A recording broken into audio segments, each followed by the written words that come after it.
Welcome back to Unknown. Unsolved. Unseen. Triple U. Woo! Awesome. Sweet. That was so good. We did that so good. So, just for everyone listening on audio, welcome back to episode 26 of our podcast, and we're doing something a little different today. Oh, I didn't know that this was episode 26. What a perfect episode to be at our 6-month mark. Oh, yeah. That's hilarious. Yeah, so we're doing something a little different today and meeting with Franky and Christina here from the Windy City Paranormal Fest. Yeah, welcome. Thank you. Thank you for having us. Thank you for reaching out to us. I saw you guys out on Instagram a while back, and, we love Paranormal Fest. We are all about those.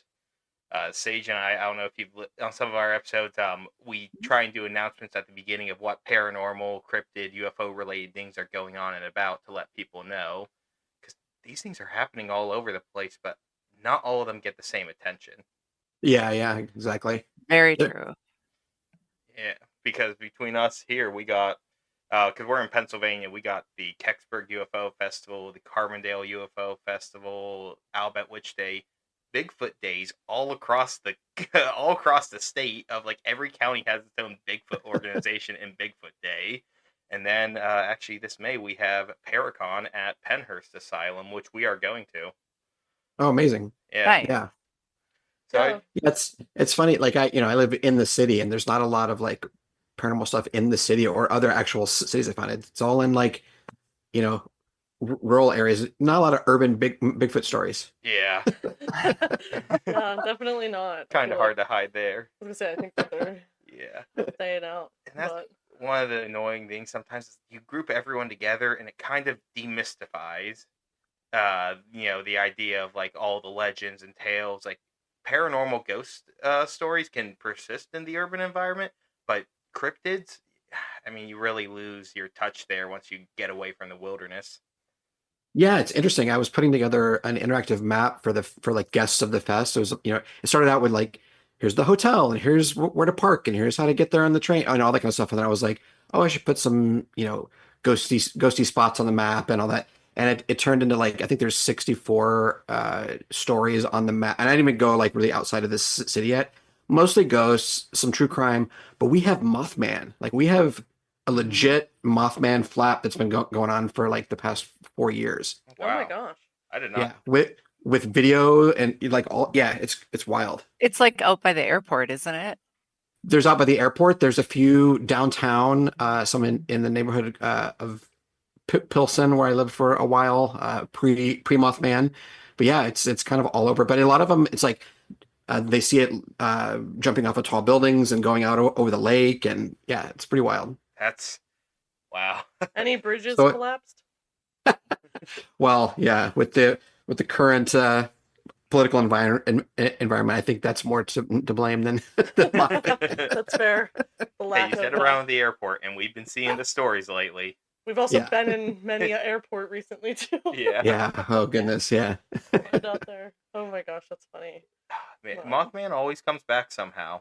He does. Yeah. Actually, and this is just a random fun fact. Actually, my dad grew up in West Virginia, not in Point Pleasant, but when he was growing up in the Weirton area, in his high school, one of the teachers there was one of the Mothman witnesses from Point Pleasant. Really? Yeah. Ooh. And interesting. people didn't take him too serious because as my dad would say, they chase him around with their arms up going, Mothman lives, Mothman lives. The students did not take it serious. But my dad, oh no, my dad has actually met a Mothman witness. Not, going out to find one, but that's just an interesting connection. I'm only 2 degrees off from a Mothman witness. That's amazing. Wow. Yeah. Did you guys have like a certain like thing that you wanted to get out there? Like, I'm not sure how you wanted to set this up. Yeah, because actually, I think one of the things we really want to ask you is, tell us about yourselves in the Windy City Paranormal Fest. Go ahead, Franky. All right. Well, the festival is I am having such a great time doing it.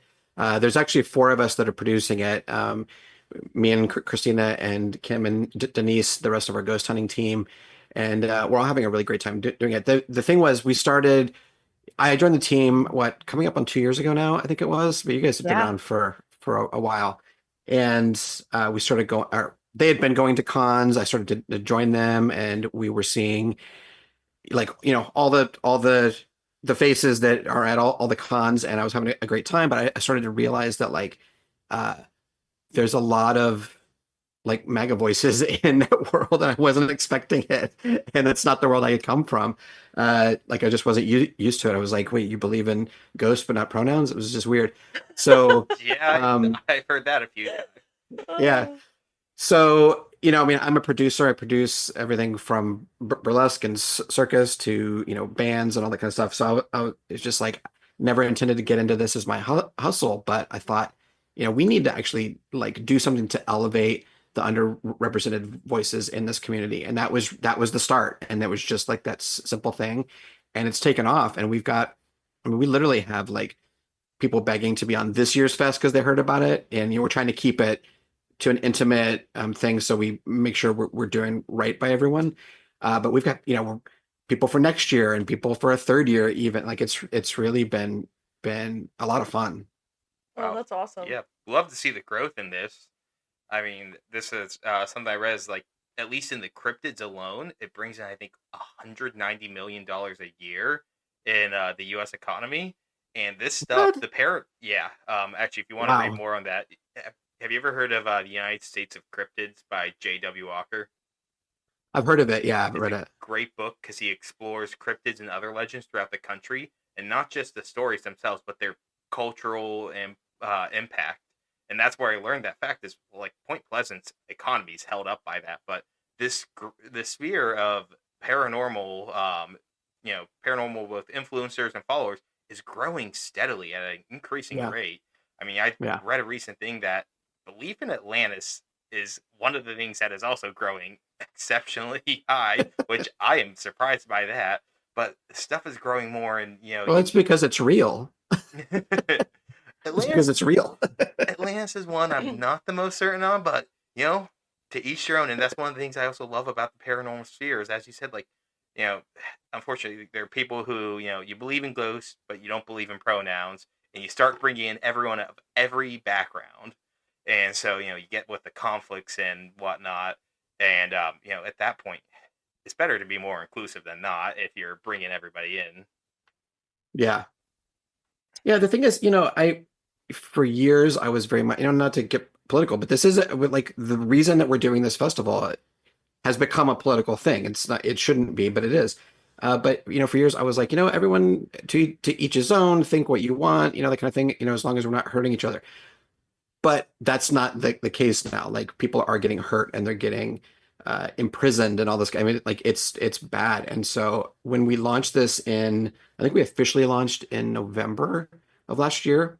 Um, I didn't realize how important it was going to be. I was like, I want to see these voices. I want to hear from these people, and I want to be a part of elevating this. And now it's like, oh shit, this is actually a political statement. Like we're taking a stand, and fortunately we haven't really gotten pushback in our faces, you know. But I'm ready for it, to be honest. Hey, take yeah, I say take the high road. You guys are doing, I think, what's right in all of this. I appreciate to see people taking these steps. I Yeah, mean, thank you. you don't see too Thank much you. of this yet in this sphere, as I mentioned. Like it's really just growing now at a fast rate, and I don't think you really see much of these conflicts in the past couple years until now. I mean, as Yeah, you said, like you don't mean for something to be political, but past years it seeps into everything. It's inescapable at this point. We try and in our podcast we try and skirt around it, not bring up much of it, but I mean it's I don't, difficult. I don't think that it's that we skirt around it. We do, yeah. I think there's a lot of things that I say that we end up cutting out because, like, Frank's worried that people are gonna come like find us because I say things against the establishment. Like, Hey, 100%. I think that that is a very valid concern, but at some point I made the decision myself too that I was just, as Frankie said, we're kind of ready for it, yeah, because it just takes one person to speak up to give everyone else the courage to start to test the water and speak up as well. And if we become a huge collective voice, then it kind of makes it unpopular to not say something, right? Yeah, and So, I love that. Like I'm a therapist, so I work like with a lot of disadvantaged and like hurt communities, discriminated against communities because I work in an inner city community mental health.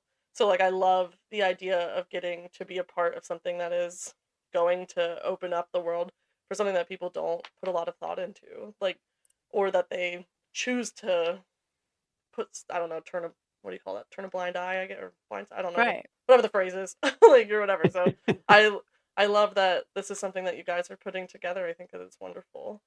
Yeah. Yeah, thank Thank you. you. Yeah, that's so cool. So like, can you want to tell like can you tell us who you have involved for this year? Yeah, it's a pretty great roster. It's I mean we've got Adam Bear, we've got John Tinney and Jessica Napick, we've got Heather Taddy and uh Joshua Darren, who is a voice that I hadn't heard of until I started to look around. I mean he is a big deal. He wasn't in my sphere. Um uh Tony Lewis from LA, the two of my favorite new pals from Hollyweird Paranormal. I was actually out in LA to visit my son, and we get to have dinner, and they're just like the best. They're absolutely Tammy and Bryce are just the best people in the world. We've known each other forever now. Gosh, I'm gonna miss people. Z, Yeah. right? You can fill in some gaps for me. The Quite Unusual podcast. I'm trying to think myself as well, just kind of off the top of my head. Yeah, I did pull up your Uh, website to look at these while you're listing them off. Like you guys Yeah, got a lot. Actually, and yeah, some of the ones it, you're saying aren't even up here yet. So that's incredible. yeah. yeah, Coffee and Cauldrons, which we're yes, really excited about.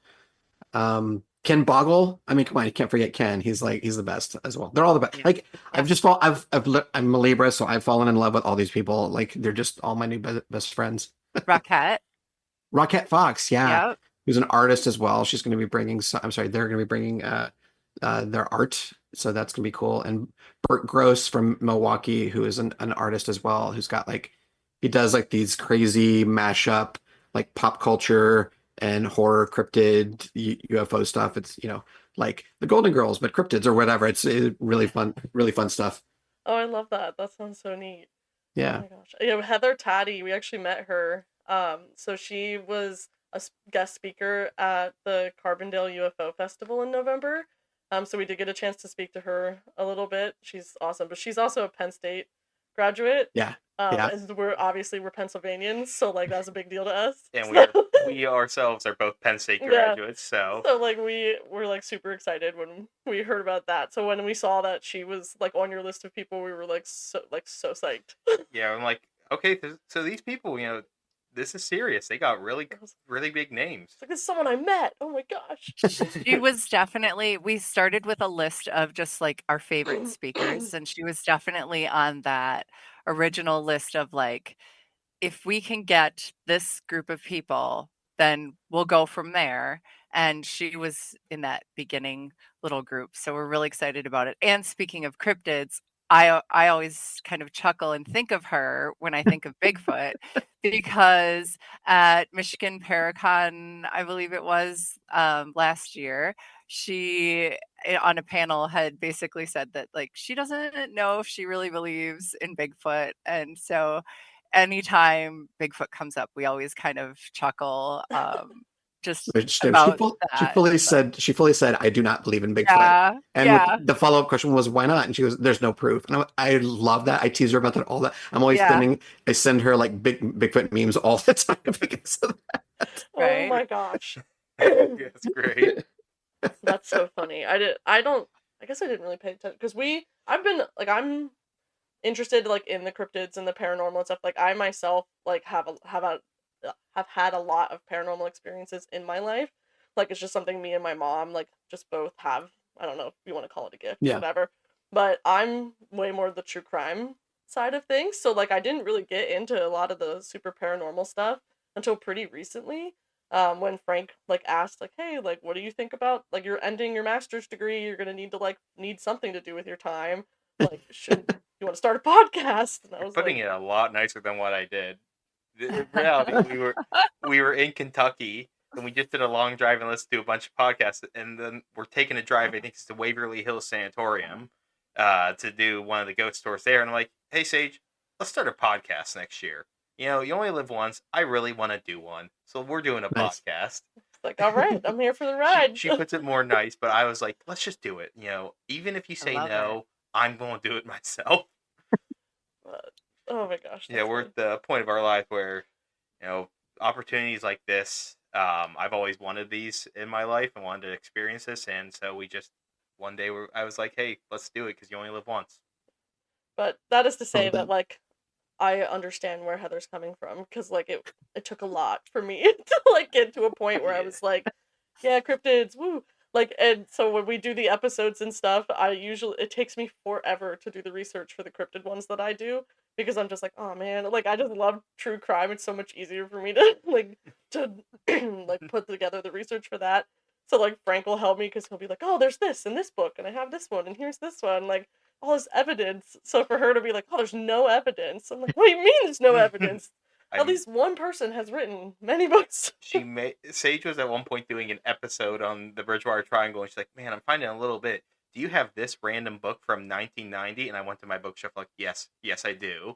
And I also have 90 pages of the Cryptozoology Encyclopedia, not all 900 pages, and there's like 30 pages in there about the Bridgewater scattered throughout. So I'm over on the side just cycling, going through both volumes of the encyclopedia. I am a wealth of random knowledge for cryptids and other paranormal Okay, entities. so you guys have to come and bring all of your evidence on Bigfoot and like wrap it up in a bow, and then we'll make sure that you can personally hand it Here you go, to Heather. Yeah, Here's the yeah, evidence. 100%. Like that'll be the best. Your guys' Paranormal Fest, that's in June of this year, right? So it's Yeah, the 12th to the yeah. 15th? Yeah. June 12 to 15. Oh, that's awesome. So How it's far is over Friday the 13th weekend. Ooh. Ooh. Ooh. Like, how far is Chicago from us? I'm looking that That's up right now. That's so yeah, funny. it's not bad. It's not a bad drive. I mean, I'd say probably maybe 8 hours. And it depends on what side of the state you're on. We're like dead center almost. Yeah. Oh, Okay. it's probably a little longer than Yeah. that, but not too bad. Yeah. I wonder if you go through Ohio. Oh, we could. Yeah, we definitely have My to go brother through, is in Ohio, so like we could just stop there. Although I think his wife might be giving birth at that exact time. Yeah. Perfect. They won't be home. Yeah. There But they're like in southern. They're closer to Cincinnati. But Yeah. I got the directions. It is a 9-hour, 51-minute drive. okay, that's not that bad. We've done drives like that. We could Yeah. do it. That sounds great. Yeah, we talked about this actually. We're looking and see our calendar is always a hectic calendar. Sure. Yeah, it sounds like it. No rest. No rest for the wicked, as they Yeah. say. We don't know what our summer looks like. Our winter and fall are always insane, especially with, as we had mentioned, how Sage had mentioned, we met Heather Taddy. We had gone to, that was at the Carbondalian Festival, and we missed her speaking event solely because we had tickets to a Hershey Bears hockey game an hour south.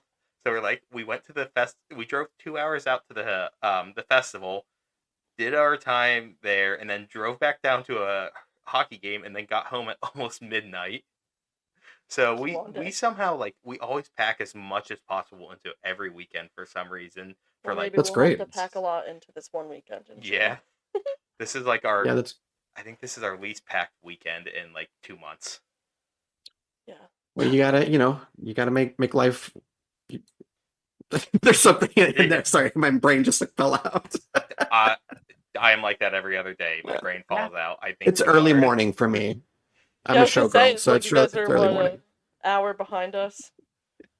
Yeah. Like, yeah, that's early. We were like still like, well, maybe not Frank. I'm still like fighting the jet lag because we were 6 hours ahead in Europe, and then like came home and it was daylight savings at the same time, and I was like, this is horrible. Like this is And, terrible. And then both of us were like, yeah, let's work on Monday after 22 hours of travel on Sunday. That's smart. yeah, Like, well, Thursday we decided something really smart. We decided to wake up at 2:30 in the morning to check out the lunar eclipse. oh yeah, And that's like, right. you know what? Why not disrupt our sleep as soon as we're getting back to normal? So instead, I barely got any sleep Thursday into Friday. Got home from work yesterday, passed out for like 5 hours when you guys messaged us, and I'm like, oh yeah, I forgot. I had to message you guys yesterday. Oh my gosh. Yeah, wasn't the lunar eclipse beautiful though?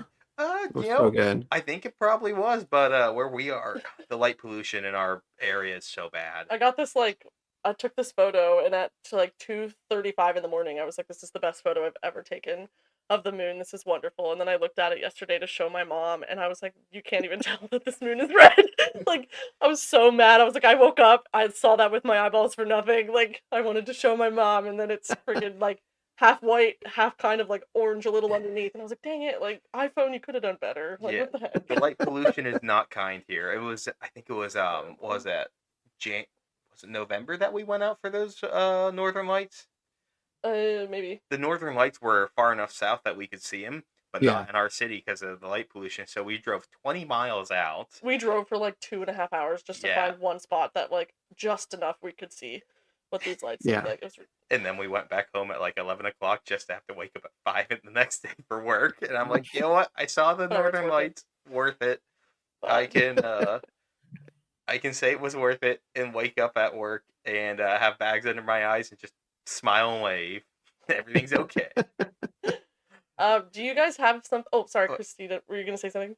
Oh, no, I was just gonna say, I live out in the country, and I've seen the Northern Lights actually years ago when I lived in the city, but my husband has never seen them, and so every time we're supposed to be able to see them here, we go out, and for some reason, it's just the way that we're positioned, no matter where we go around our area, we can't see them, and we really have very, very little light pollution because we're so far out.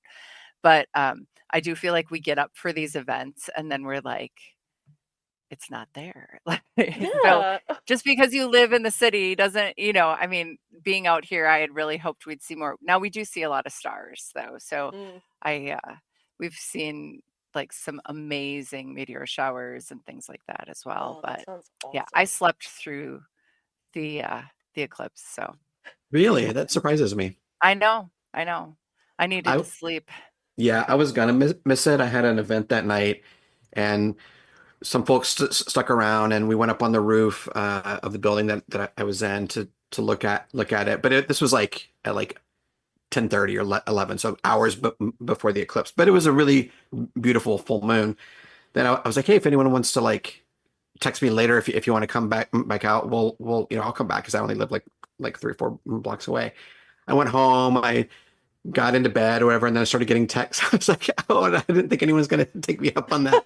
So I begrudgingly, not begrudgingly, but I was like, oh, should I? Should I? And I did, and I went back over, and I'm glad I did because it was just, I don't know, there was something about where I was on the fifth floor roof and looking out over the city skyline with the moon above, and it was just really a gorgeous thing. It was like Oh, there was a witch up there with me who did a ritual and then did like an astrology reading of the moment. And it was really cool. oh my gosh, that's awesome.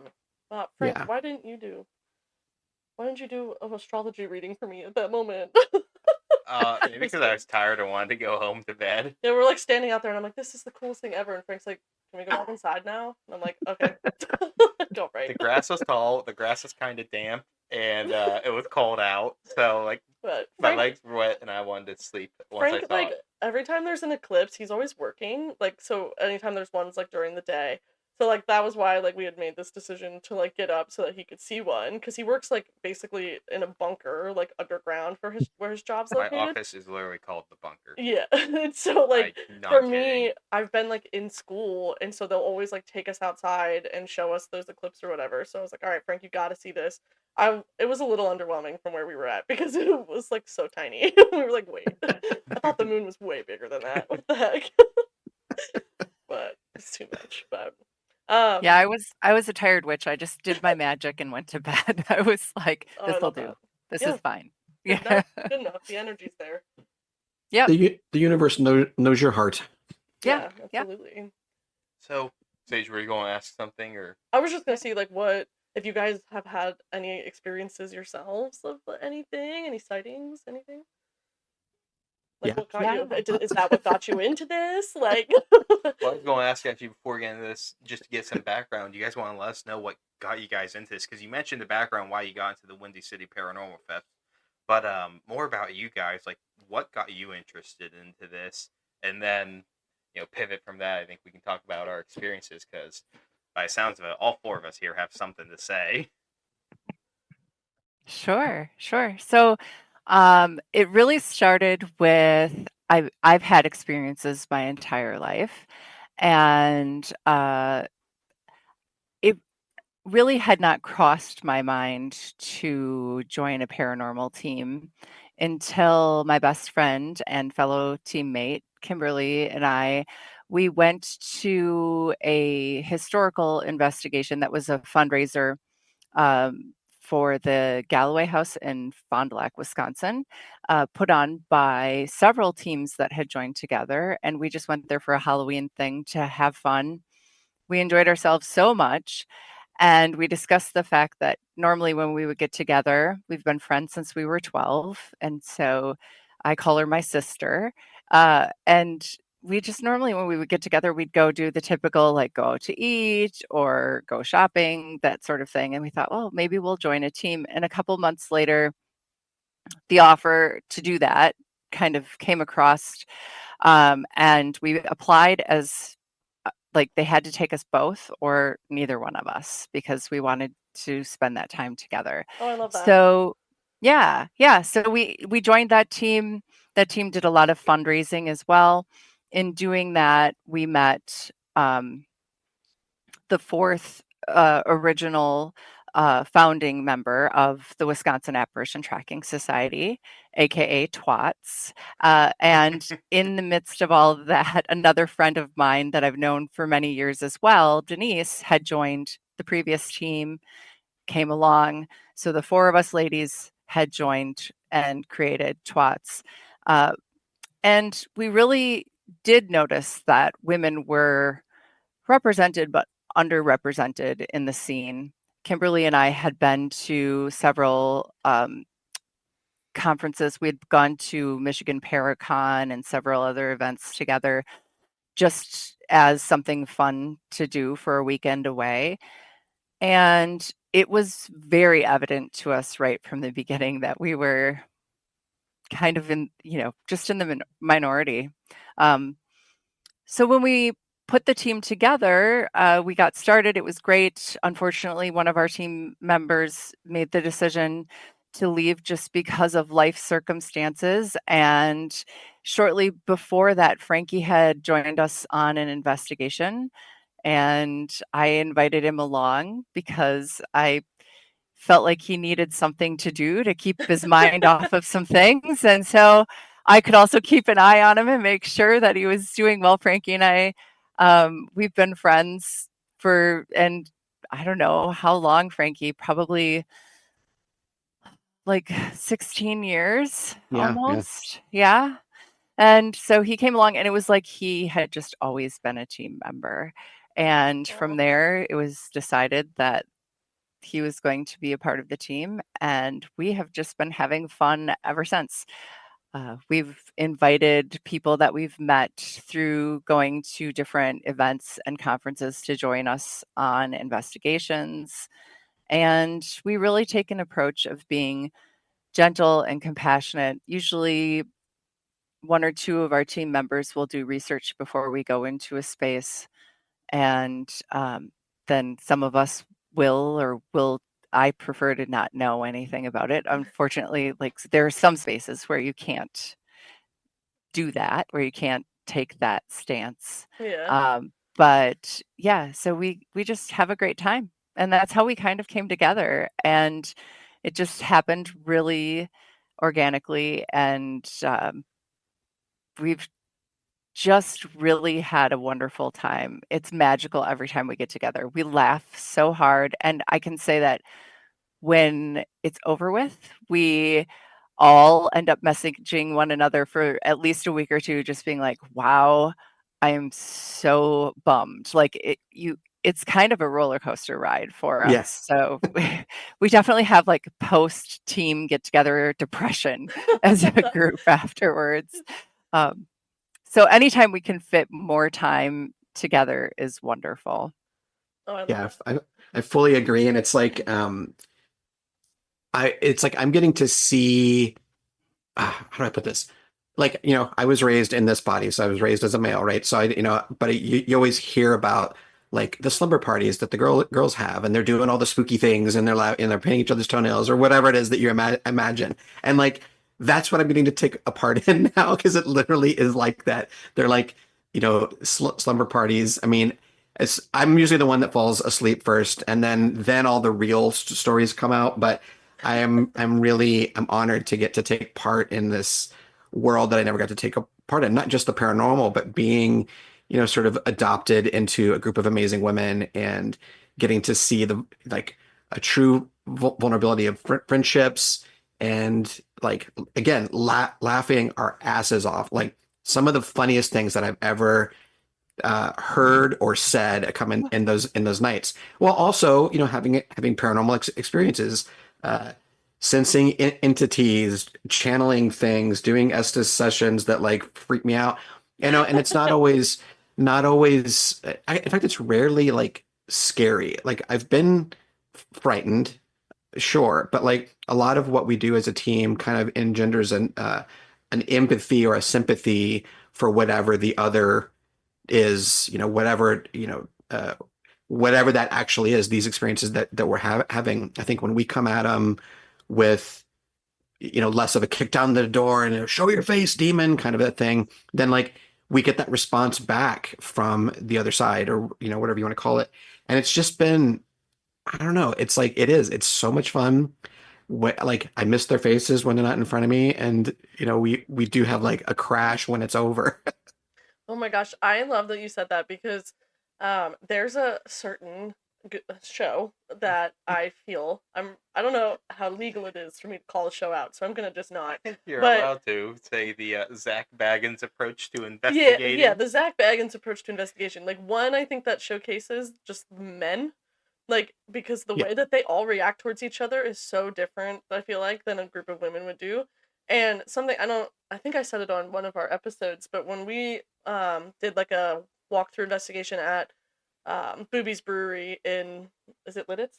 No, it's in Lancaster, I believe. Well, south side Marietta of or something. Lancaster. Yeah, some. Anyway, Forget. There's too many small towns out there. yeah, they've talked about how like they brought in like the ghost shows and then like they antagonize and then Yeah. nothing happens, but then later all of the workers have to put up with what like gets brought out after that for months. Like Oh, interesting. and I just that like that for me just opened up such a new perspective because I never thought about that. Like the Yeah. idea of like, oh, like we're like let's antagonize it, let's get it to come out, let's get it to do things or whatever that like you see in those shows that make them so interesting, but then you don't think about like what's it like after when you're there for 24 hours overnight and then all of a sudden like you're not getting much so you leave and then like later all the workers or the people who live there or whatever have to like put up with what you brought out because like you Yeah. were being a dick. The Like, ripple effect of it. Yeah, that's interesting. I haven't thought about that, but it makes sense. And also I don't know if you've seen Living for the Dead, which unfortunately was unceremoniously like not only canceled but yanked from HBO, or was it Hulu? It was Hulu. I think it was Hulu. Yeah. Yeah, like over, I was one episode away from the season finale, and I hit next, and it said the show's not available. I'm like, okay, that's weird. And I went to bed. Then the next day, I heard that it was pulled, and the cast, they don't know why. No one has said anything to them. It's just gone. And that show was very much about the empathy and about, it was an all queer cast, and they would it was so interesting, but it was about love and it was about, like reaching across the divide and reaching out to people in small towns and showing that like, the common ground. It was a beautiful show. And it was also great for paranormal stuff. Like it was hard hitting paranormal stuff. It what you don't have to kick down the door and yell at demons to have a good show. And yet, for some reason, Hulu just went, nah. Oh, that's Yeah, terrible. and the Right. annoying thing is, people watch stuff like Ghost Adventures just because it's wild and Damn, you're crazy, calling them out. and you know, we did our episode on the which one was it? The Crescent Hotel and Spa, and there's a Ghost Adventures episode and a Ghost Hunters episode. Ghost Hunters, they do a really good investigation, and they do find some compelling evidence in a thermal image that's now actually sold on a lot of stuff at the hotel. But and they didn't go about through an antagonizing way, or like it wasn't very action packed. You watch the Ghost Adventures episode, 5 minutes in, Zach Baggins is getting attacked leaning over a sink. I'm like, what is going on here? Like, I'm watching two different shows, very same place, polarizing difference. And I'm like, there's no other reports of stuff attacking people at this place, but apparently you're hearing it's attacking. And I'm like, either you're you're not liked by any spirits, or you're kind of just trying to make a show rather than make an I investigation. don't know. I feel like the theory of not liked by many spirits is probably pretty Yeah. probable. We've heard of this guy. Yeah. Well, I mean, I just want to say, so I have had the opportunity to meet several people, but no one from the Ghost Adventures team. But I think that it just, to me, we have to always remember that it's TV, Yeah. right? And so there is that production aspect of things, but also as someone who works with energy a lot, I think that we carry our energy and expectation into a space. And we also have energies around us. So we can tend to attract and manifest wonderful, beautiful, gentle things, or we can be focused on attracting and manifesting things that are more assertive, more aggressive. And we then leave that imprint, right? Just like you were saying, the workers have to deal with that afterwards. I think a key thing to remember is that a lot of spaces are thrilled to have the opportunity to have a professional team that is that publicized come in, because many of these places are historic locations and they're financially struggling, Hmm. and they have a message and a story to be shared, and they know that this will at least bring attention and hopefully finances to their cause. But really, in consideration of that, I think that it's so important that we just always remind people that the way that you behave is what you will attract. And that's not to say that terrible things don't happen to good people, because they certainly do. But I just think that our experience as a team going into spaces has really proven to us that the energy that you bring in is really what you're going to get out of it. And I do think that the show that was canceled on Hulu was wonderful, because it wasn't as if they were all love and light every time they went into a situation. And as a team, I can definitely say that our intention is going in to be really gentle, but sometimes we'll start joking with one another and we'll swear and we'll say like provocative things and we'll be goofy with one another. And actually, a lot of times that's when we have the best responses, because we're just having a good time with one another. And I think in my experience, that is really the energy that you want to bring into these spaces, is joy and laughter and fun, because hopefully it will attract that overall in life as well.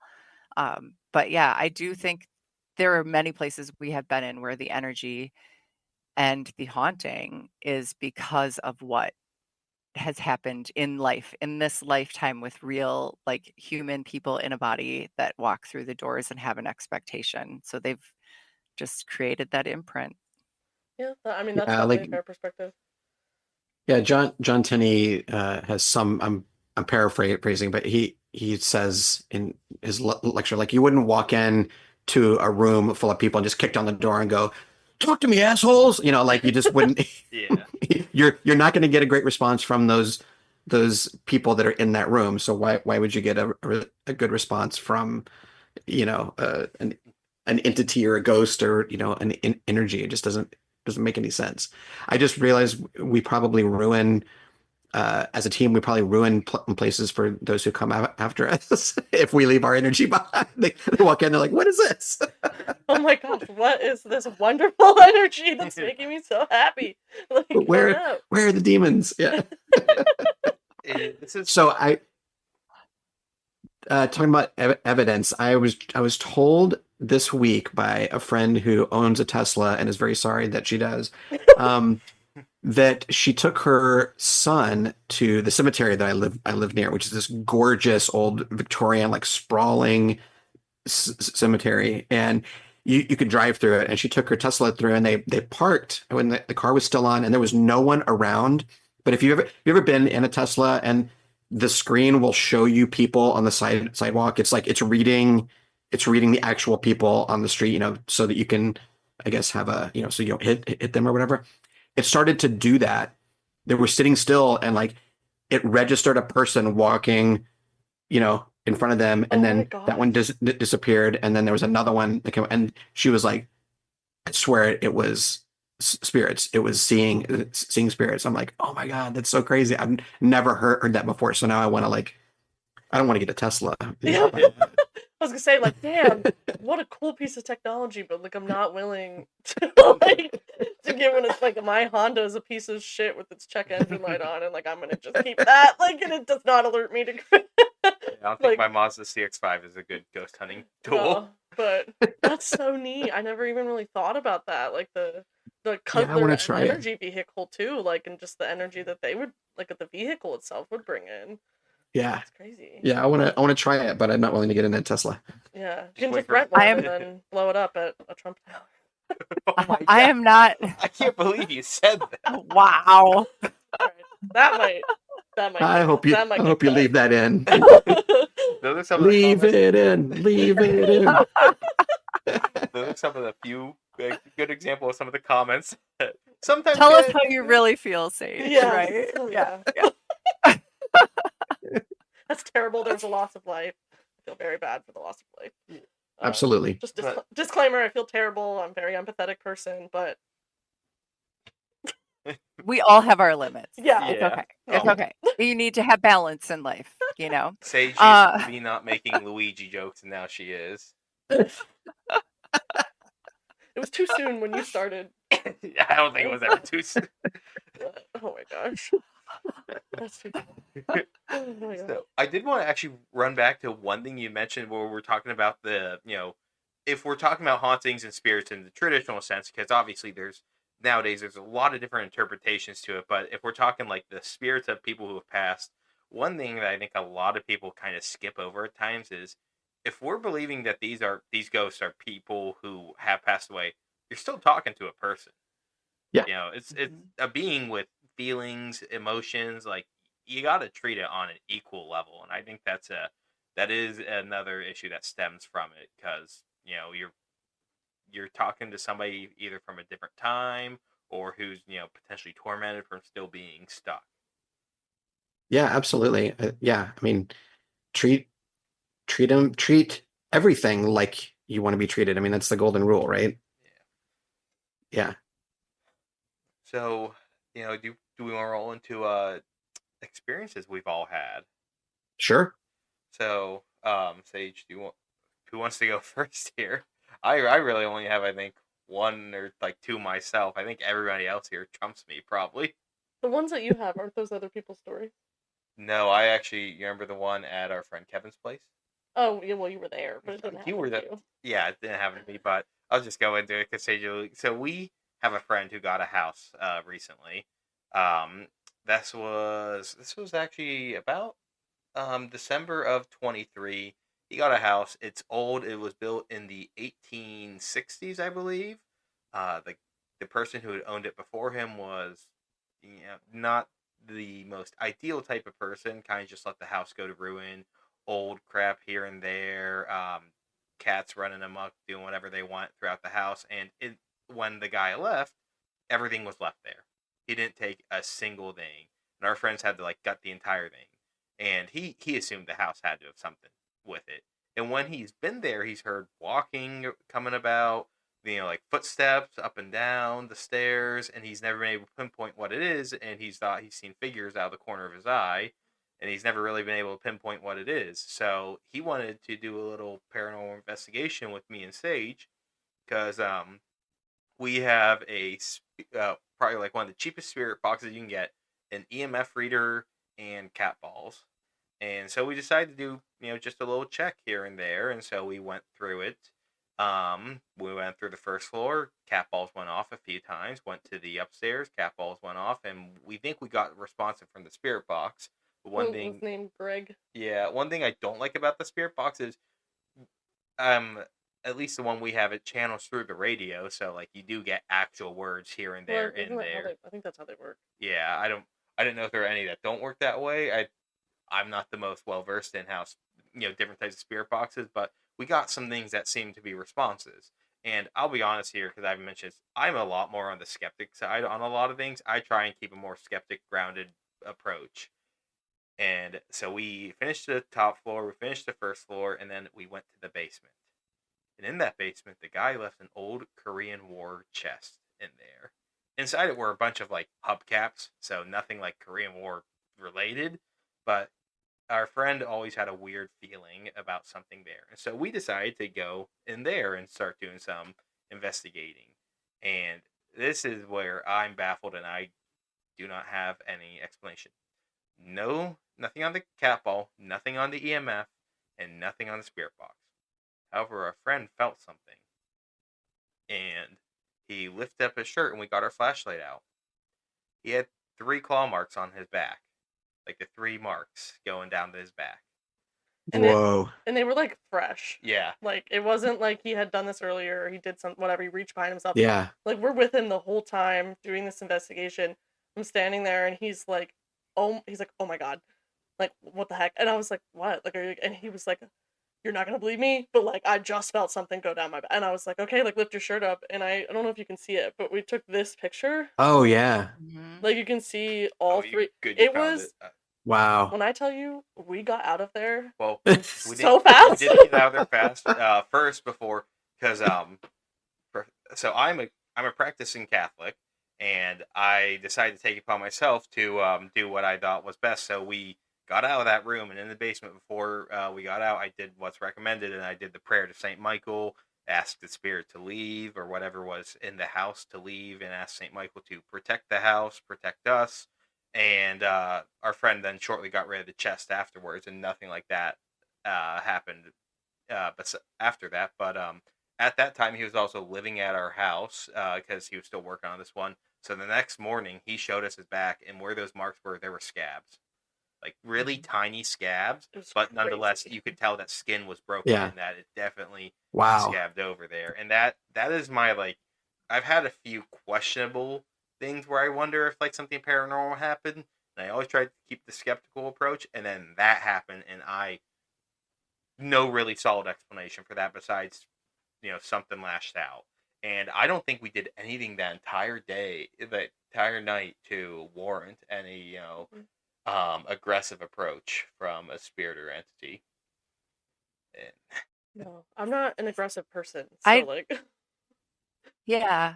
So I have a kind of a personal take on that, and we'll just say that sometimes I think that those scratches do happen because there's just like desperate attempt to connect, right? And for some reason, physical scratches, bites, those sort of things seem to, in my experience, have occurred when someone is sensing energy that feels uncomfortable or intimidating or even aggressive.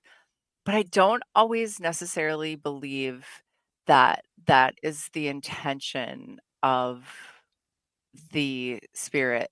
Um, it's like the perfect recipe, right? So one of my first investigations that I was on was actually an interview investigation, um, when we were applying to be on that first team, Kimberly and I, and we were sitting in a space that actually our team is going back to in 2 weeks. Ooh. And one of the other people who were there for the interview, we were sitting around a table. It's actually a room set up like a seance room, and we were sitting around a table and we were just talking, and we had a spirit box on, and we were also listening, and then we'd start talking again and laughing and being goofy.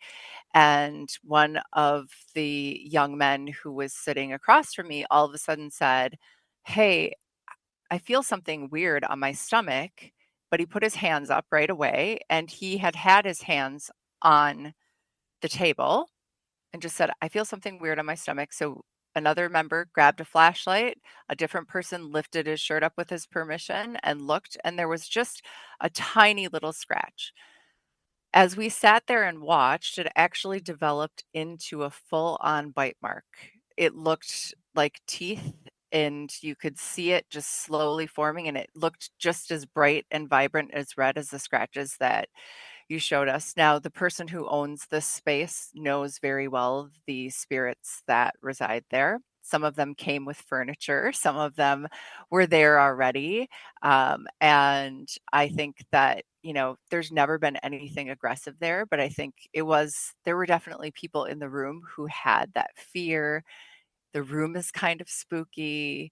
And I think, so always try to keep that in mind, that it might not be an evil thing or whatever. But whatever you do to ground yourself, I think it's great that you turned to what's familiar for you. Like I was raised Catholic. I think, being a witch now, prayer is just another form of magic. So that's how I see it. You can look at my magic as another form of prayer. But whatever it does that makes you feel safe, that's the thing you have to do. So I just think it's really fascinating because I think that's a strong spirit that I would really encourage people to talk with. I'm not a big demons kind of a believer. And not that I don't believe, just Yeah. that I Yeah, Yeah. for sure. Like I think for me being there, like because I have had so many experiences in my life and I sense so much, like it's just something that I've always had. I don't want to call it clairvoyance because I don't think that it hits a level like that. But like I felt uncomfortable. Like I was like, "Oh my God," like my heart was racing. I was like, "This is crazy," like whatever. But I don't know that I necessarily felt like an evilness from it. So I think that perspective is interesting of just like that desperation for making contact of like any kind. And I don't know, like we were making contact with something upstairs. Like I don't know if it was like, oh hey, come back upstairs. Like why are you in the like I want to talk to you. Like why are you in the basement? Like which his basement was very creepy anyway, just Yeah. because it was covered in spiders. And But based on what he had told us before, I don't feel like any energy or whatsoever, so I don't really have much say in that because I can't really relate at all. But he had mentioned that he had felt like a negative feeling when he had been there for the like month leading up before we did the investigation. So he had been he let us know that to his knowledge, whatever it was seemed to be more seemingly malevolent down there. Now after he got rid of the chest and we did the prayer, nothing ever happened again down there. However, the what he believes is it Greg is I think it's Greg. yeah in his like first and second floor still happens and still persists. It's just whatever happened in that basement, whether it be the negative feelings he's felt before or the scratch he had, nothing like that has ever happened since he removed that item and we did the prayer. Yeah, for me, So like I'm not religious at all. Like it's not I long story short, I have a lot of trauma with religion, so it's just not something that I dive a lot into. But I do think that, like how you put it, Christina, is perfect. Like it is fascinating to me because like Frank and I had I had an experience in the house we currently live in, which we just bought like 2 years ago. Actually, it'll be 2 years on Monday. That we bought this house, and he said the St. Michael's prayer and it never came back. Like never felt it again, never saw anything. I haven't seen anything here since. But like me, the same guy who got the scratches, and Frank had all experienced something from that spirit. So like I I don't believe in like the organized religion side of things. Like I do think that there is a lot of power in prayer and what you say and how you talk to them and how like you ask them to leave and like things like that. Like it's still a way of treating with respect, but it's like I don't know, just more powerful, I guess. Like what's behind it, kind of. Sure. I mean, prayer is a way for you to channel your energy and set a boundary, essentially, right? You're being empowered through the words that you're using to ask for backup, right? And you're essentially saying like, this is my boundary. I am a huge believer that spirits are not trapped. So some may, for whatever reason, think that they are, but time and time again, spirit has told us during investigations that they can come and go at will. But I have a no ghosts in my house rule with the exception of one person, and I use words and repetitive behaviors to keep that boundary as well. And so I think that's, if the prayer works for you to channel that strength and boundary, I would 100% say that's the way to do it. I have people ask me all the time, like, what do you do you have wards? Do you have certain things that you do to protect your space? And I mean, I have my little things, but I try not to share them because I think everyone has something that means something to them. And if your faith means something to you, like 100%, that's a wonderful thing to fall back on. So, Yeah, I love that. Yeah, I have a no ghost rule as well. Now that hasn't always been the case. But a a spirit that I've been friendly with for the last year has broken that rule. And then I realized, oh, it's because I have something of yours. And she's also a bit of a trickster. So, um, yeah, I would a lot of times at night when I'm before I go to bed, I'll play piano along with a playlist that I built, and it's like all kinds of songs, everything from like Tool to Duncan Sheik to Celine Dion to Prince. It's like all over the place. And I just play, and, just kind of jam until I get tired. And the other night, like I guess going on 2 weeks ago now, I was playing and my back's to the room. Like I'm headphones, noise canceling. I can't, I'm focused on this. And I just felt a presence and it didn't feel, evil or malevolent, but I was like, somebody is in the room with me. I thought actually somebody had come into the apartment. Um, but just at that time, George Michael's Faith came on and it's not in the playlist. And so I started laughing because this spirit that I've been kind of friendly with over the last year, her name is Faith. And she was just like, yeah, it's me. I'm here. So I just started laughing my ass off. So she's allowed. Oh, I love that. That's too funny. You guys have had more lighthearted stories than the first one I mentioned. Yeah, I mean, we've had some dark ones too at investigations. There was one where I was doing a version of Estes with Christina upstairs at a house in like kind of a makeshift psychomantium. They tried to build a psychomantium in a closet, but there was like broken mirror. There was like spaces. It didn't really have the full vibe. Um, while at the same time, uh, the other two people from our team were downstairs where we couldn't hear them at all, and they were asking questions, and then we were videoing what we were doing, and with the hopes that like through all those levels we'd have some answers to their questions. Instead, I ended up essentially starting to feel like I was being taken over by a really like an energy that I did not like that was very much trying to come through. And you can see on the video that Christina took, like my facial features changed, everything got darker and scary. I ended up like throwing the headphones off because I felt like if I was in there for one more second, it was going to be bad news. But yeah, so it's not always fun and games. We've seen that, and that's one thing that I think that some people kind of neglect and whatnot in this field is it seems all fun and games. It's fun to listen to podcasts, watch shows about it, but when you're actually in it, it it does it transcends what expectations are. There's like a reality to this that Yeah. people as we probably all know, science doesn't necessarily accept much of this. And so everyone's more easy to willingly dismiss this, and then when you actually get into it, you realize that occasionally there are stakes to this. Yeah, I think I'm also a skeptic, and I'm a full believer in science. But recently, I've come to have a bit of an issue with the scientific method itself. Only not as a bad thing, but it's not the only thing. The scientific method needs a repeatable. That's I mean, it's not going to say yes, this thing exists until we can repeat it time and time again. A plus B equals C or whatever it is, and not everything is like that. Not everything in life is repeatable. That doesn't make it not real. Yeah. There are things that happen once and you cannot get that back, and that doesn't make it less of a reality. It's just according to the scientific method, it would, I suppose.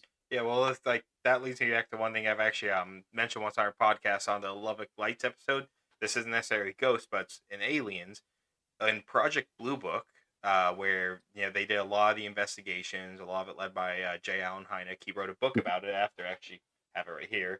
Of course The you do. UFO experience. Yeah, as I said earlier, I always got a book lying around. But in it, they when they do the Condon report about what they believe these unexplained phenomenon are, there's like dozens that cannot be explained, but because they have the pre-existing notion that aliens are not an option, not Right. okay of an option, so therefore it must be some unexplained weather phenomena we've never seen before, and this is the only time it's ever happened. And that's how they classified a bunch of them, because they couldn't have another explanation.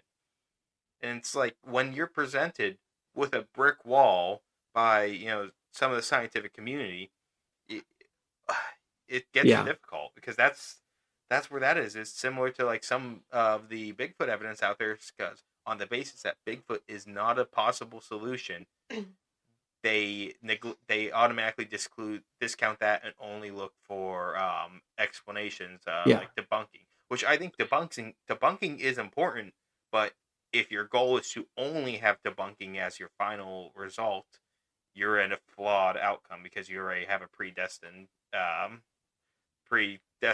outcome. Yeah, and especially because the things that they do believe, or that we all believe, like we believe there are atoms with electrons, and we believe that. That's a reality. However, no one has ever seen them.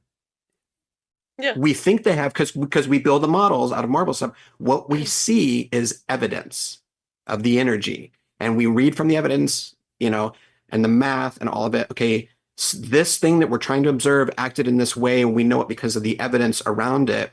So we're going to say it's this thing, and we believe that is hard, solid fact. I'm not saying it's not. I'm just saying that like it's weird what we pick and choose to believe, as empirical. And absolutely too. Like I studied, like I was originally going to go into engineering, and so I studied a lot of biology and science and chemistry and things like that. And we're taught even then that even if you do the scientific method, there's no such thing as like truth. Like Right. it's all theory. It's all things that like these things put together. Yes, we have causation. Yes, we have correlation. But like you can't just proof everything. Like there's just not proof. Like so it's like how can you determine what is a reality, like real to somebody else? Like you can't. You have to Yeah. experience things. Like we let kids believe in Santa, like, and the proof for them is that their parents are buying the gifts and putting them under. If you're a child What? listening, yeah, don't like, I still believe in yeah. Santa. Excuse me. I think My bad. actually, I think this makes it now 6 episodes where we mention Santa Yeah, we in the keep mentioning podcast now. Santa. Yeah, I talk about how I always lead back to NORAD tracks him every year, and they're too afraid to shoot him down when he's over It's terrible. restricted airspace. But like we were taught from a young age that like evidence is what you need to like believe in something, and then like that even in and of itself is taken back from us when our parents go, oh yeah, by the way, like Santa ain't real, I've been buying those gifts for you, like whatever, like those kinds of things. And so like Like, why would that not be the same in other spheres? Yeah. Like, why not? Oh, that makes a lot Disclaimer, of sense. children. Disclaimer for children. Let me just say that for Sage, Santa's not real because she doesn't truly believe. I don't. He comes to my house every I'm like the most Christmas loving witch you will ever meet. Oh, I It's love my that for you. favorite holiday season. So yeah, absolutely. We're Halloween people, and I don't What know do you that mean? We're there's. big Christmas people. We're Have you Christmas people too, but Halloween's my favorite holiday. Christmas I is mean, fine. Halloween My Yeah, is the goat of Halloween's great holidays. too. Yeah, I'm really all about any holiday that's like so fair. fun and involves food and presents. Yeah, I'm Fair. there. We Like, got a So lot of creative freedom. Those are the ones I love. Frank and I are December babies. Like, we're a year apart, but we're both in December. So my birthday's really close to Christmas, and like my whole life, people wrapped my birthday presents in Christmas wrapping paper. So I have like a same, vendetta against Christmas same. for that. I am But lucky that mine's December 1st, so I'm the farthest you can possibly be away in December. yeah, I'm the 10th, so like I'm not that far. I'm not that close, but I'm also not that far from it. Like, I don't I know. am the 22nd. Oh man, that's So even worse. I mean, Oh, it's I'm just sorry like for your whatever loss.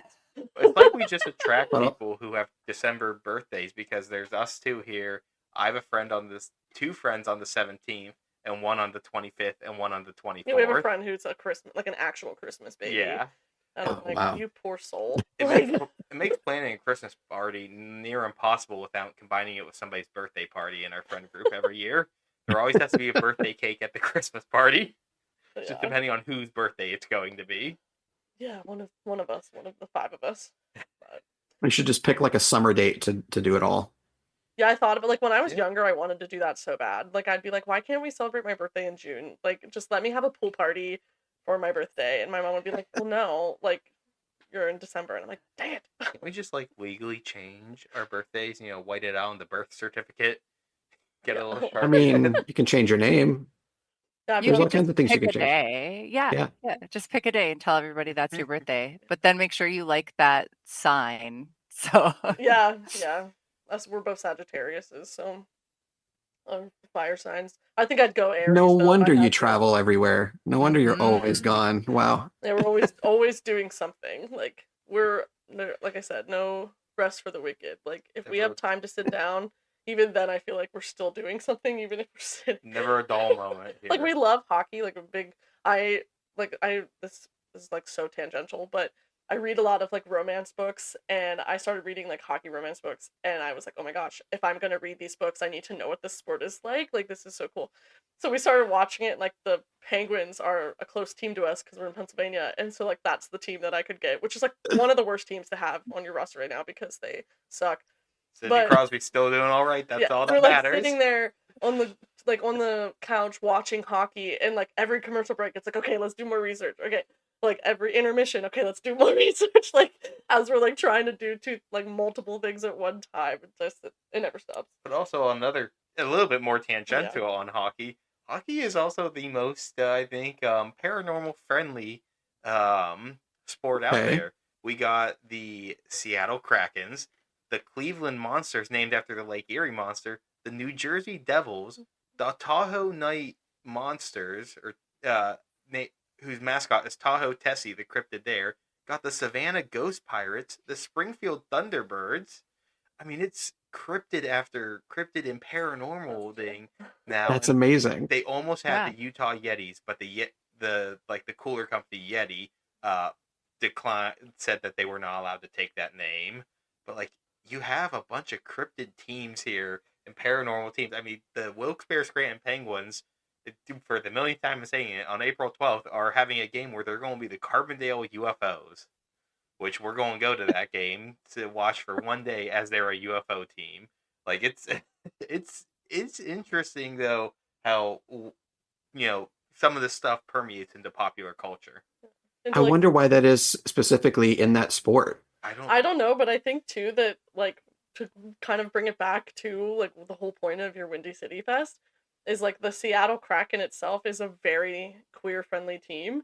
Like they do so many events like for the queer community. It's wonderful. Like you see they have they're in the parades, they have these floats, they do the shirts. Like they just did shirts for International Women's Day that they're auctioning off right now, like things like that. So I don't know if it's just it's starting to like become something. I don't know. I don't know if all the Yeah. romance girlies or romance days or whoever wants to read books. I love that, and I'm still caught on the fact that there is hockey Oh my god. romance. Oh Is my it god. smut? Just tell me. Is it Yeah, smut? for sure. And there's also like it's so bad.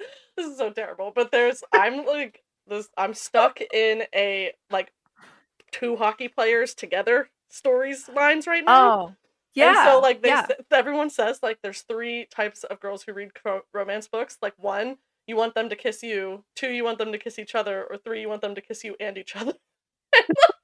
I'm like, honestly, all of the above. Like, come on, I was just gonna say all of the above, yeah. and also I am 100% here for this. Yes, that's Same, like same. yeah. What's the title of the book? You had The one I'm currently reading. yeah, yeah. Yeah. Let me pull it up. So I'm reading. This is a series. The series is Hockey Ever After, but it's the book I'm on right now is the fifth one, which is Textbook Defense. But they're all like, it's nice because the girl ones like they're just so drama filled, and in the guy ones I just cry my eyes out because they're all just like learning how to be like queer in a community of like players that are massive or Oh, I whatever, and love it's just like this. so wonderful. Like it is truthfully is so wonderful to read. I feel like they're healing me. Like I love them. But yeah, highly recommend. Knowing that this exists is healing me. Like just Right. knowing that Same. I it's like a legitimate genre has it yeah. just made my whole There's day. like Yeah. football, there's soccer, there's baseball. Like I've like I can't get out of the two men together right now because I just think it's just so wonderful to read them together, and I'm stuck in it. Like I read a book about a guy and a girl and I'm like, yeah, that's really nice. Like this is good smut. And then I read these ones and I'm like, this is so much better. Like what do you mean? But it's one of the announcers for the Seattle Kraken, like his wife is actually like a hockey romance writer. So like she got into it because she was like, hey, all those hockey romance books are wrong. Like you have to understand, like there's like a strap at the back of the jersey, like it's not as sexy as you think it is. Like let me write you a real story or whatever. And so like I've like communicated with her some or whatever. But it's like huge in the world of the book gals guys days. Like it's Oh, I wonderful. love it. Highly I love recommend. it. I love that too. Yeah. I'm Uh-huh. convinced it's why the sport is like opening up to these because we're just flooding the Well, stadium, like the now I arenas. want to know if there's like pro wrestling books like that because I've had some Possibly. experience in the Mexican wrestling realm back in a decade or so ago, and like all those masculine dudes on stage, like I've been backstage with them, and or I guess not backstage, and I've been in the locker room with them, and it's pretty queer. Oh yeah. I mean football too, like so it's so much. Let me see if there is. I can totally find out. Oh, Sage, this is my rabbit hole for the day. Thank you. Sage is the master at this type. We're both big readers. She reads an insane amount of romances. I am all horror and science fiction. Nice. Not even close to her realm of reading. Oh, let's see. Well, I'm learning that there's an openly queer wrestler named Anthony Bowens. I don't know. I'll have to look into it. There's got to be. Uh, so I'm sure you've seen Letterkenny, right? The Actually, We TV haven't, but show. I've seen a lot of clips of it. That is the Yeah, show I yeah. want to watch. I just it's actually on our list. watch too much actual hockey time to watch TV shows about hockey. But have you seen some of it? I've seen a few episodes. My best friend is like really into it, so when I'm there, he puts it on. But it's very funny. It's very funny. Oh my Yeah, gosh. we've had a lot of people tell us we have to watch that now. We just have to actually sit down and watch it. They don't make out much as far as I know, but Oh yeah, there's pro wrestling books if you look it up. nice. All right. I'm seeing a nice long list here. Maybe I'll get into that. Sage also has a new rabbit hole. Yes, I know. And listen, like I try not to support Amazon like as much as I can, but I do have Kindle and Kindle Unlimited. But if you read an obsessive amount of books on Kindle Unlimited, Like you do. you can make Amazon pay money. So Amazon has to pay the authors per page read. Mhm. And like I pay $12 a month for Kindle Unlimited, so I just have to read more books in a month than what Amazon has to pay, like the $12. So like last year I cost Amazon like $480 because I was paying them 12, but they had to pay the authors more than what I was paying them per month. And so that's like my goal every year, is just to find more books to read so I can keep doing Yeah. that. Like keep making Oh, more money. Perfect. I love a protest that involves just reading smut. That's my Yeah, Right. favorite it's thing. wonderful. Yeah. Honestly, it's the small things. It's the little Yeah. rebellions. That's how it starts. Yeah, maybe people out there listening will start to rebel against us and Amazon will collapse. I don't know. How many pages do you have to read to meet that $12 in a Um, month? I don't think I've ever put I it thought in. you Like last calculated year, it a Okay. while ago. I read 76,000 pages in the year, which is a lot. I saw those eyebrows raised. I think it's like it's $12. I think they pay like a cent per page or something like that. I don't know. It's like a ridiculously low number. Like these authors should be making way more money. But I also read a lot of indie authors or Mhm. smaller authors, so that like they're the ones getting the money. So like the big books that you see on like Book Talk and all of that, I tend to just buy the hard copies of them like at the bookstore, because like I don't know why, I just do. But like on Amazon, I read almost all exclusively indies so that they can make their money that way, because a lot of the times they're not getting their books published like Yeah. in paperback Right. form. But I'll have to try to That's figure that's that out. really inspiring as a protest and a support for the indies. I love that. Yeah, it's my small act that Yeah. I can do like with like while I'm also busy doing all my. I act like I'm the busiest person in the world, and really I'm just spending a lot of time reading. That's why I don't do other things. But there's a reason I read so much in a year, and it's because like I walk around like with my phone like this, or like as I'm going through the house, like, or it's terrible. It's terrible. You're protesting. You're not reading. You're Yeah, that's protesting. okay. It's You know what? perfect. Perfect way to frame that. Absolutely. I'm I going love to hear it. this for the next couple weeks. All right. Definitely. Oh my gosh. Yeah. But I don't Yeah, know. we got a lot removed from. No, that was fine. I feel like that's fine. Oh no, it's still all good. I'm sure. Did we all get Leave it in. experience? Oh yeah, we'll leave it in for sure.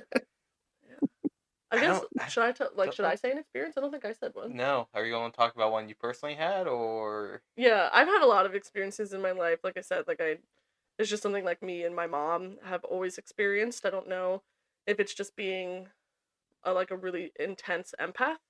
Like I love the field that I work in for that reason. Is just because I work with people that are really disadvantaged. Like I work with the forensic population, which is sex offenders, which is really hard. Which is also part of the reason I read a lot of smut, because it like it gives me a positive perspective like on sexuality and things like that. But is to say, um, so like I work with a lot of people who need empathy in their lives, and so I'm just a huge empath. So I don't know if that's like what makes me be able to see things that other people can't see, or feel things. I'm not sure, but I think the first paranormal experience I can remember, my mom and I were actually just talking about this yesterday, was I was a kid, and this is like the bad side of one, being a kid, and two, the paranormal stuff, because we did exactly what I just advocated against, which was aggravating the spirits and being assholes. And so we, like, my brother he's a couple years older than me, he was on a baseball team, and his whole team came to the house, and like his coach had recently passed away. They were really good. Like he loved this coach. It was like another dad to him. Wonderful guy. So all the team members were like, "Yeah, let's like try to contact this guy. Let's see if he's doing okay, like wherever he's at." I'm like, "Sure." I'm like 6. I'm like, "This is wonderful. Like I love this. This is so great." Little me is like, "Yes, like paranormal stuff." And so we all sit around the table, and someone's like, "Okay, let's do like a séance." And of course, I don't know what that is. Like I'm 6 years old. I have no idea. I guarantee they didn't know what that is, because they did it wrong. And what happened was is all of the electricity in just the room we were in alone was fried. So we had to have an electrician come out and rewire the entire dining room. Like, and the chandelier that we had this house was built in the 1890s, I think it was. And so like that chandelier used to hold candles, and then they wired it to hold light bulbs. And so like that whole chandelier was shot, all of the outlets in there were shot, all the light switches were shot. Like we had to have someone come in and do this whole thing. And then for for weeks we were having just like crazy experiences around the whole house. My mother was very mad. There's a reason my name is Sage. Like it's just the calming she needed. when my brother was a terrorizer. This was just another thing that like benefited her, was that. But like lots of burning of sage, lots of prayer, lots of being like, hey, like, could you please leave us alone? Like, but that's like the first thing I remember. But I'm trying to think, like, I've had positive experiences too. Like another one would be, I went to school in Gettysburg for a year before I went to Penn State, and I lived in one of the dorms that was a war hospital during the war, like during the battle. And in my dreams, like soldiers would visit me, and then I like would talk to them, and I like comfort them, that like, and talk to, because they don't talk to a lot of people.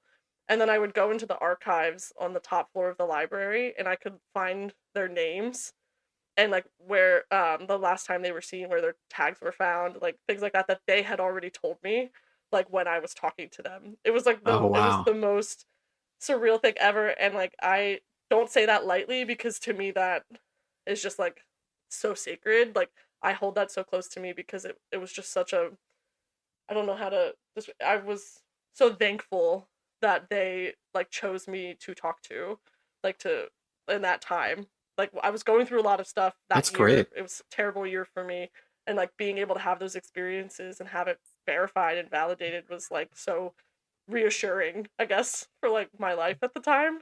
Like it was crazy. Well, and it really reaffirms like the work that you do as well, it sounds like too. Yeah, big empathy gal. Doing my Hmm. best. Sometimes it's a little tiring, but I love it nonetheless. But yeah, I mean, I guess they're not like super in detailed, I guess, but those would be some of my experiences. I have a lot of like sleep paralysis, that kind of stuff, Mhm. but like that, I don't. I try not to speak about that because it scares me. So like I don't. Oh. I will leave that. But just yeah, The you know. seance one you mentioned always creeps me out when you mention that. I'm like, "Whoa, Oh, I know. that's one of the things that I was always warned, like growing up in like Catholic, was like, don't mess with that stuff. Don't go asking that stuff. Like, it's Ouija boards and seances. I was told to always avoid those, and then you tell me the story, and I'm like, peculiar. So, have you ever done like a deep dive on the EVPs that the Catholic Church has basically collected? No, No, I know that there's stuff they do collect, because the one thing that, like, a I lot of didn't. times I've actually had difficulties with my faith, and one thing that always brings me back at times is exorcisms, and that the church actively goes about doing exorcisms, stuff with other spirits and whatnot. Like, the church is not publicly much about that stuff, but like behind the scenes, they are active in these type of activities, which is what always Mhm. fascinates me. I'd always love to know more, but it's one of those things where it's like I grapple sometimes with my faith and like what my beliefs and what's going to happen like after death. And I'm like, I go back to my faith, and I'm like, my faith does a lot of things that I like. They do a lot of things with stuff that is beyond our current existence. But Where can yeah, we find these? yeah, enlighten us more on this, because I Yeah, don't know as much about the EVP specifically. I know more Yeah, about the exorcisms themselves.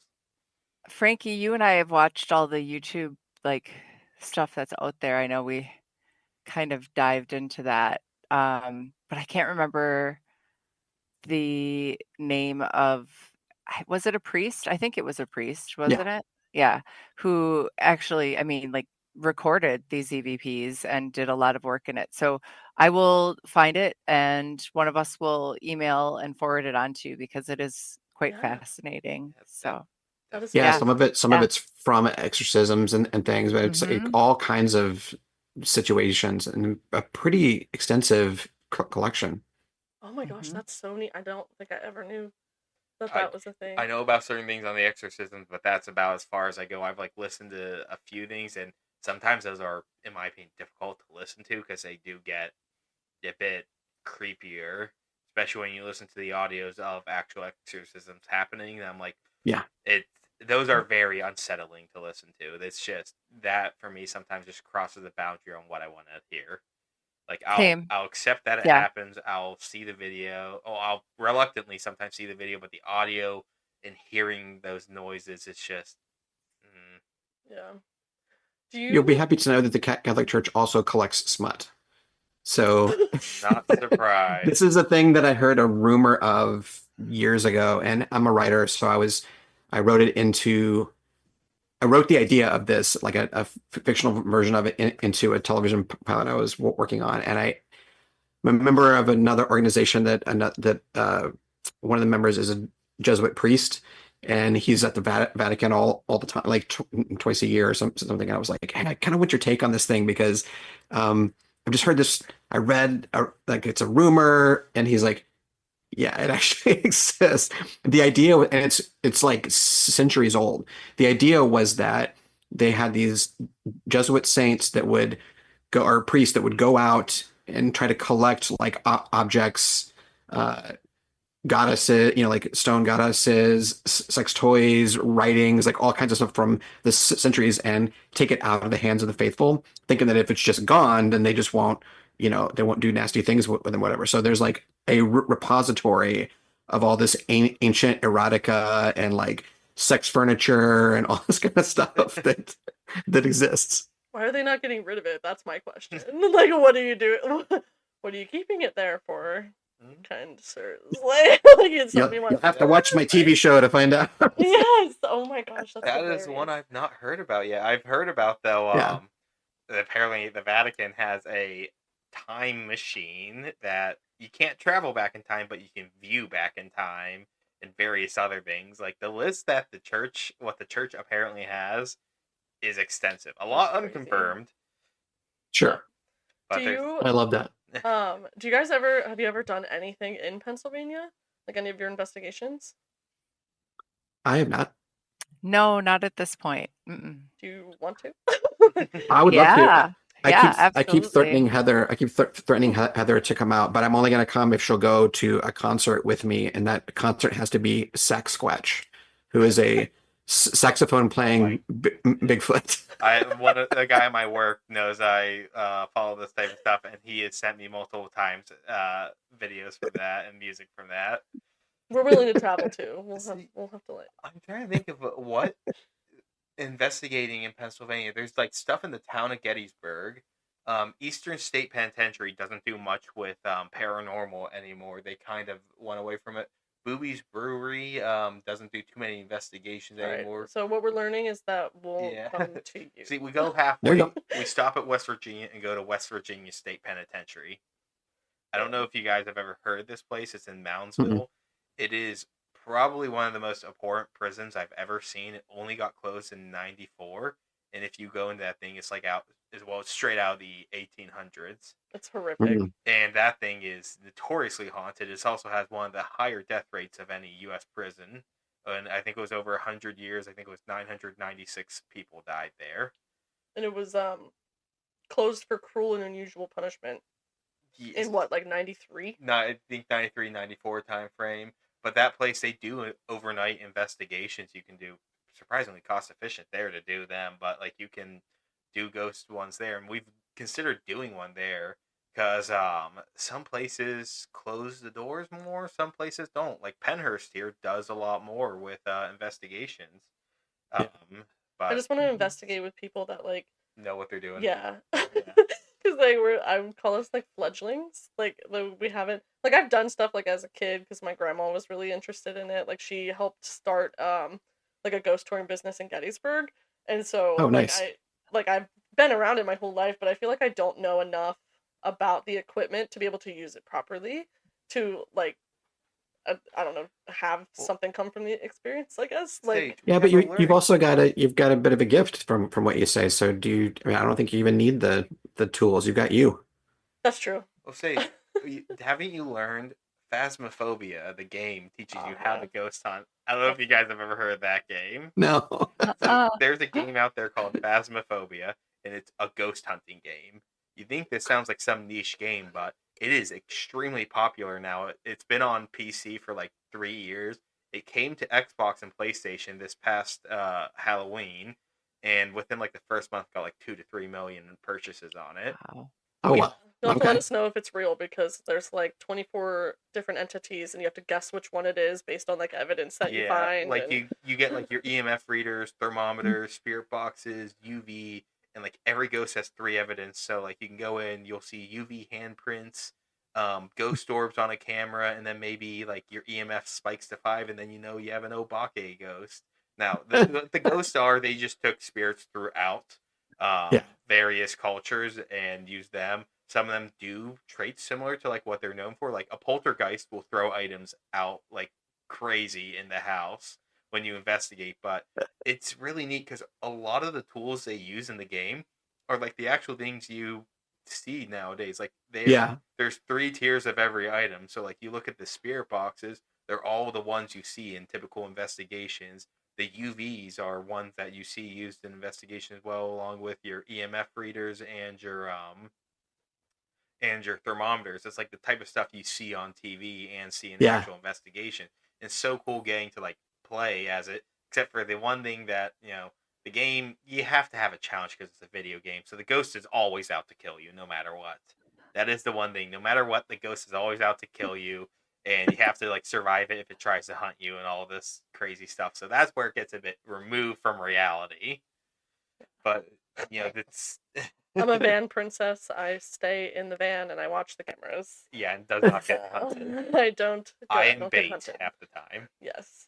But Uh, back to yeah, just back to what we're investigating. actually here for. Yeah, back to investigating Pennsylvania. Actually, if you ever are interested in what there is in Pennsylvania, there's a podcast out there I came across recently called Paranormal in Pennsylvania, and they cover like every week a different like paranormal place in Pennsylvania. It's actually crazy because I went to college in Penn State, Erie, and Sage came up for a formal for my fraternity a while back, and we went to the Union Station. No, the brewery at Union Station is where the formal was held.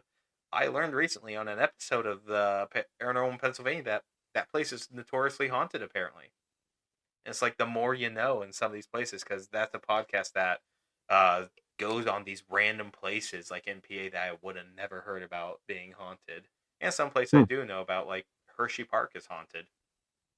I worked there 5 years and heard plenty of stories. Didn't experience any myself.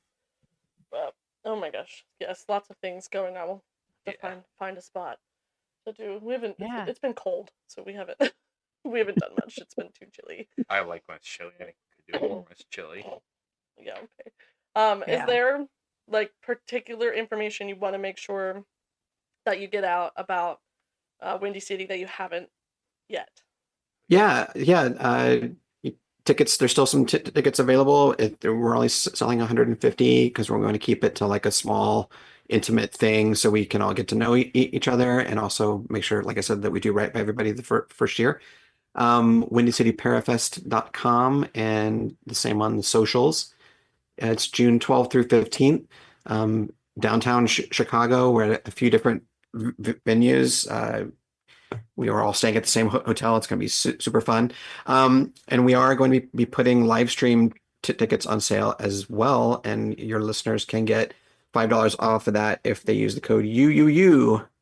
Oh, that's Okay. awesome. How fun. We're gonna have to Yeah. make sure we promote that. That's cool. Oh my gosh. I mean, We have our we own definitely want code. folks to be there in real life because that's what it's about. But we've had a lot of interest from some who just can't for whatever reason join in real life. So we don't want to exclude anybody.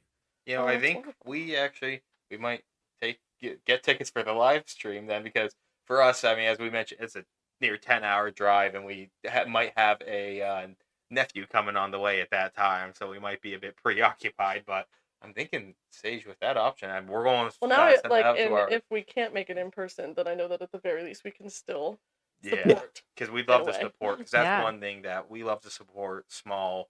Actually small to big paranormal fest. It doesn't even if you're a big paranormal fest, you're still, we want to support. I mean, Yeah. that's why we're going to Paracon. We're going to Bigfoot and Brews next month as well. I love that. Yeah, it's just all these fantastic things, and these happen all throughout the country. And I don't think like they are shown off enough, or not everybody knows about these events. So I think that's one of the missions of our podcast is to let the world know. And I think in like how I said the Carbondale UFO game every episode for like the past 2-3 months. Windy City Paranormal Festival will be mentioned on every episode in our announcements for upcoming festivals to go to. Oh, that's so fun. That's so Thank you. fun. We really Thank appreciate you it. so Yeah, much. no, Yeah. Yeah, of course. We're looking forward to seeing how it goes, and yeah, don't keeping it coming, and hopefully this inspires like festivals across the country to do like similar what was it? I had a word and then it left my brain. I don't know what words you're looking for. Similar things, I've I guess. definitely heard from a lot of people that this is waking up, not a movement, but like this idea that we could reach out and do like bigger, more inclusive things. So Yeah. I'm excited to just be a part of it. Oh, that's wonderful. Inspiring. Yeah. That's what I was looking. Yeah. That's the word Yeah. I was looking for. Can inspire other I knew you'd people. get there. I believe in you. Oh, thank you. I appreciate it. Somebody's got to. Bigfoot does. Now I've got Frankie.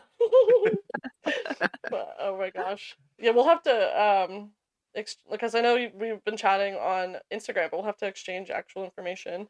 Like Oh yeah, sure. Yeah. we can get all that. So Yeah, and then trying to anything. think- Yeah, Well, did you have anything else? Do we have anything else that we needed to cover? Yeah, well, I was going to ask you. So, what other podcasts have you guys been on to discuss some of this stuff? This is our third. We did Quite Unusual, and then we did oh yeah, the name is escaping me. Ice What did cream, we you just scream. do? Ice Cream You Scream, which was super fun. We've got High Strangeness coming up, and Bound by the Cloak, and a few others. That I'm still working to get more because I love doing this. Like just hearing myself talk is my least favorite thing. That's great. I'm gonna go follow these podcasts. Yeah, I'm looking up these now. Yeah. Oh my Oh, gosh. yeah. I'll send you a list. Yes, Yeah, definitely. send us a list because I'd love Because to. we'll promote them too. Yeah, I mean that's the big thing is you look at there's first off, actually I'll ask this after. Like we are a lot smaller of a podcast than others. We're new, obviously, as we said, 6 months. So it's nice to see. We're trying to look into now possibly collabing with other podcasts of our size, to help each other grow because this is a community. It's not everybody against each other. We're all in a Right. community of this. All of us have different insights to bring in, and all of us cover different things as well because as I've mentioned, like the Alaskan Triangle episode, you dig into the paranormal world, it is so large. Whether you're talking cryptids, aliens, ghosts, anything else, it is huge, and there's Yeah. just you need a lot of people to cover it.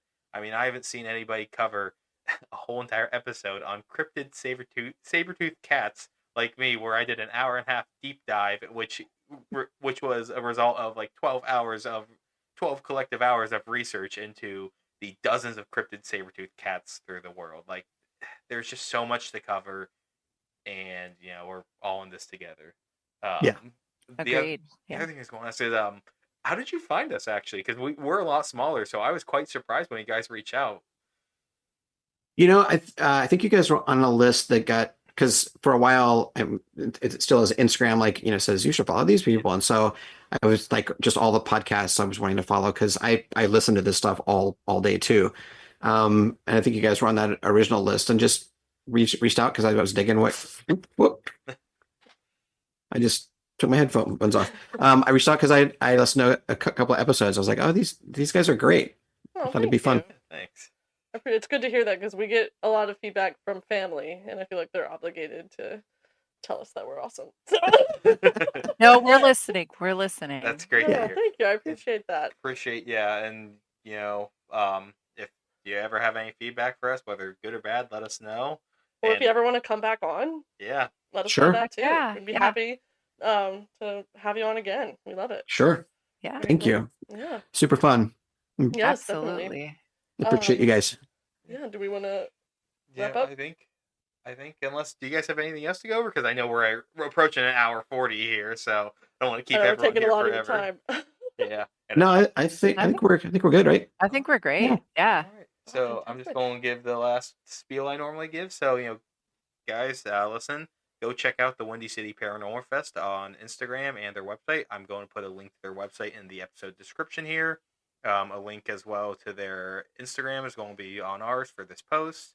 I'm going to share all the information, so I hope you guys go out and check them out. If you guys want tickets, as they said, was it the live stream tickets? Use code UUU. Yeah. Perfect. So use the code UUU. Yes. Saying that is so funny, but use that code. You get $5 off if you're interested. I'd highly recommend it. Sage and I are going to try and see if we can get out there. If we can't, we're definitely going to be getting ourselves live stream tickets. And would, this is the type of stuff you gotta experience it when it's happening. Would highly recommend. So check them out, and then the last thing is check out our Instagram. Go follow us there. Leave a like, comment, anything else. Like, comment, follow on any of you wherever you listen to podcasts, whether it's Spotify, Apple. Every little bit matters, and we appreciate every little bit of it. I think we need to still make a Blue Sky because we stopped using our Twitter, X, whatever it's called.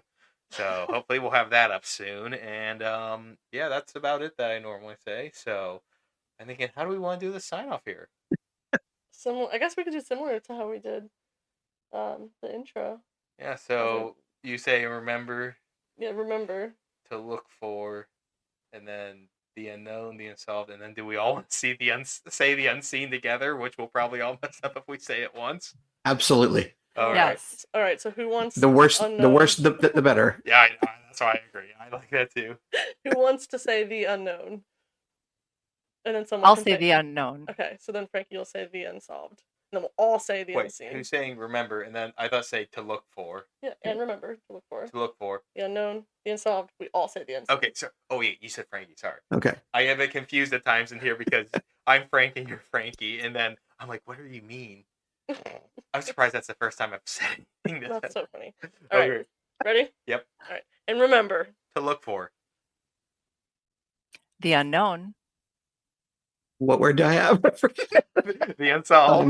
Unsolved. Okay, sorry. We can try it again. Unsolved. I had one line. One line. I had one line. it's all good. Okay. It's all good. We have definitely done this multiple times before too, and we say it every week. All right, ready? And remember to look for the unknown, the unsolved, and the unseen. Oh my gosh! Thank you guys. This was wonderful. Thank you.